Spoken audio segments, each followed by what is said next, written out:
Tuesday morning with Bruce Wolf and Dan Proft on 89 WLS. We go in search of someone who, like John Boehner, absolutely trusts the president. And ESPN analyst Jay Billis to talk March Madness. Tuesday morning, Bruce Wolf, Dan Proft, 89 WLS. Don't miss seeing Tony Blair, former Prime Minister of Great Britain and Northern Ireland, speak at Judson University's World Leaders Forum on April 12th in Elgin, Illinois. For complete information, go to the events page at WLSAM.com.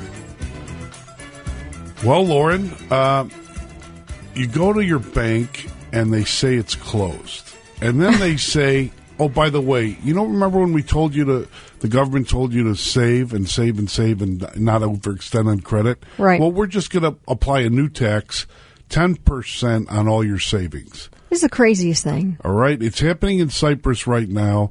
The stock markets in Europe are going nuts. And on the line to talk to us about it is our expert, Jim Pethokoukis of the American Enterprise Institute. Jim, are you on?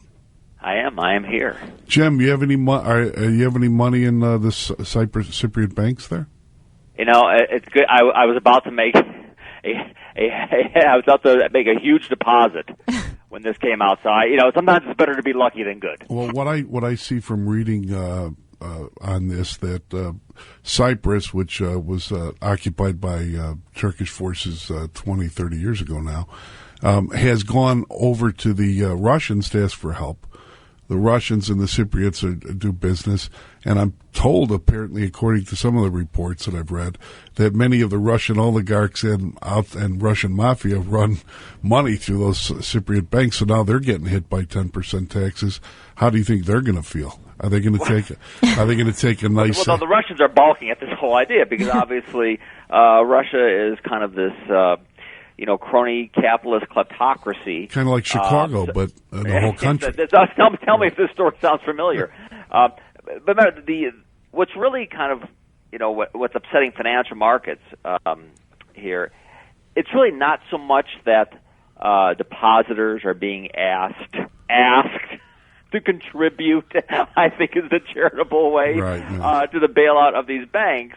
Because that kind of thing has happened before in a financial crisis. What's unusual here is that people who are smaller investors who supposedly were whose accounts were guaranteed are being asked to quote unquote contribute, and that's the difference. In the past, if you have these sort of big these big players who had tons of money in the banks, who had no expectation, who should have had no expectation that their accounts were guaranteed. In the past, they've been asked to fork over money to bail out a financial system.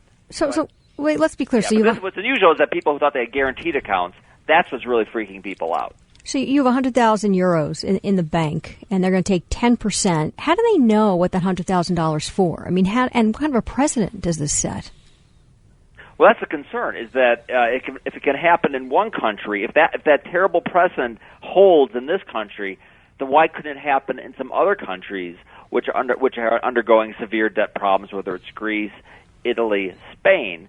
And is that sort of psychological contagion, that fear, that is the big concern? I mean, listen, Cyprus it's not that big of an economy. It's not that big of a banking system. By itself, it really doesn't matter. It's really that precedent, which you just mentioned. That's the problem. Well, already we're seeing the stories. The Canadian dollar, for example, is dropping as a result of this. I don't get that connection, but it seems that they can, the EU, meaning Germany in this case, right, could basically set whatever draconian policies it wants, and Southern Europe will go along, and chaos ensues. Correct, Jim? Right. Listen, when you have a big debt problem, and the problem here in Cyprus is that their banks bought a lot of Greek debt, and the banks are actually much bigger than the size of their economy. Yes. So it was really hard to bail them out. Right. And so they have this big hole that needs to be filled. And and you have whether it's the IMF or other countries in Europe, they want Cyprus to feel the pain themselves of their bad decision, to pay for it to some degree themselves. Well, Jim, and that's really the problem. That's the contagion. Jim, we have in order to bring this home to people think of Cyprus as an island far away, right, from Chicago at least. I'm trying to bring this home to the American people. I was in Greece several months ago. Greece and Turkey doing reports on the economy there, trying to warn them about the way we spend money here and what happens as a result. Now we have the President of the United States back and forth, saying first, years ago, debt was unpatriotic, and now saying he doesn't really care about balancing the budget. It's really no big deal. Why should we care in the United States about what's going on over there? Listen, ultimately, countries that have big debt problems are faced with some very hard choices. You can either dramatically cut spending, you can dramatically raise taxes, or you can just use the printing presses and print a lot of money and pay for the debt that way, which you get a lot of higher inflation. Those are really your three choices. And note that that Democrats have been talking a lot more, not about confiscating bank accounts, but another kind of tax on people's wealth, actually a wealth tax, in which they would look at how much, not how much you had on paper, and they would apply an annual tax to that. That idea is gaining popularity. So when countries confront severe debt problems, all of a sudden governments, they have those options to choose from. And in the case of Cyprus, they can't print their own money, or else they probably would at this point.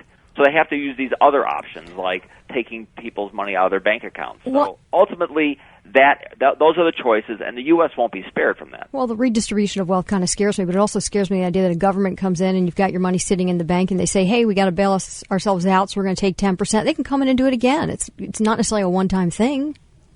Well, right. It's not a one-time thing necessarily. Plus, if it happens in that country, that really breaks a taboo against doing that, because the government said, "Listen, this is guaranteed. If you want to have more than this amount of money, then it's not guaranteed, but this amount is." So that is a real breach of trust, and that's all the banking system ultimately is trust and confidence. And we have in the United States Federal Deposit Insurance Corporation and the guarantee that $100,000 is $100,000 in a bank, and it won't be seized by our government. Now, what? I convert those into Kruger ends and bury them in my backyard? Sounds like a good idea, John. What do you think, Jim? Listen, in South America, they have seized people's 401k plans to pay for their debt. Scary. So as long as you want to worry today on a Monday, why don't you worry about that too? It's just, and Jim, I hope we could have you back to talk about this soon, because we have to get the American people ready for what's coming, and you've been doing a great job at the American Enterprise Institute. Jim Pethokoukis, thanks a lot for your time, Jim. Thank you. Thanks, Thank Jim. you. Wow. Jim Pethokoukis, friend of our show. He's a columnist at the AEI. I read him all the time. I hope you do too. John Cass, Lauren Cohn. We're back after this. 89 WLS. When you want Chicago's classic hits, turn to 94.7 WLS. For traffic and weather info, tune into 890 AM WLS for traffic and weather first on the fives when you need it most. Chicago's talk leader, 89 WLS, on the air and on iHeartRadio. iHeartRadio, but I also iHeart 89 WLS, John Cass and Lauren Cohn, because you know what? I like being here and talking to people. Me too. Okay, so like Al in the car. Al, you going to do what I'm doing? Put your money into Cayman Island account or the mattress? Yeah. Al, what are we doing with our money? No, actually, I played home builders when they were at the bottom, and an S&P that's up 300% in the last 2 years. But anyway, I have to respect the government of Cyprus. They're being honest. They can't print money, as James Pethokoukis said, so they're going to raise taxes. We're not doing that in the United States. We're printing money. It's the most evil way of taxing people. You're diminishing the value of their currency, and that is something that we saw last month at a 0.7% rate of inflation. So I've got to respect them. They're being honest. But we are both making a big mistake, the Europeans and the United States. We are not cutting federal spending. They're not cutting spending. We are trying to monetize our way out of it, and that is, in the end, that's nothing more than a nightmare. I just want the people who say we shouldn't cut spending and that we can spend our way out of this, like Paul Krugman and all these other morons, I want them to declare themselves now, so that when we're at Greece, we can all find them right? And string them up by the nose. Okay, well, how's these are the Keynesians. They want to, they believe that the federal government can be a motor of the economy. The federal government is not a motor of the economy. The best it can do is just, and Milton Friedman always said, do no harm. Exactly. It's egregious harm. And, as far as spending, I'm 62 years old nearly. We have to admit as elderly folks that we spent the Social Security funds on ourselves. We took all the money out of that system when they consolidated the budget. I didn't spend it. I'm not near Social Security time. I don't know what you're You're a fellow Oak Lawner. Oh, yeah. Yeah. Yeah. Okay. And I got to tell you about your buddy, the singer at Palermo's, because I know the Palermo's very long. Tony Calderone. I love that place. Yeah. He's a tenor, is he not? Yes, he is. There are tenors and there are men. You're wrong, my friend. Tony Calderone is a man, and you know it. I'm kidding. All right. You go right now. Stop at Palermo's on 95th and apologize to him. I'll tell him Al is on his way. I will. All right. Take Bye. care. Bye. Love your show. Thank you. Thanks. I cut him off for that. Sorry, Al. But you know what? He made a good point, though, What? in terms of how we're running the countries and dealing with the spending problem. Al on 55 made a great point that the more we print money to take care of things that we don't want to take care of, people who've saved money, their currency is devalued. And so it's stealing. Yeah. The government is stealing from the people. And Thanks, really, Al. John, none of it matters. What difference does it make, in the words of our Hillary Clinton? Because... At this point? What difference does it really make? Because the senator's hair looks really good. Right? And nice. We need the money to go right into the grooming of the senators. Hey, what listen. difference at this point does it make? Hillary, I want to ask you this question, Madam Hillary. If Durbin gets a free haircut, Dick Durbin, at the barbershop, does that mean Janet Napolitano's ears get lowered? I'm just asking. John Cass, Lauren Cohn, back after this. 89 WLS.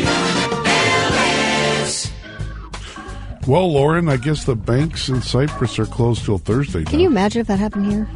People would be upset, but you know what? So to make up for it, Lauren, me, and a couple guys from the studio are going to go to Greek Islands. Have a little lunch. Have a little lunch. We're not going to stop and get our haircuts, though, because no we haircuts, can't do that. We're not the politicians.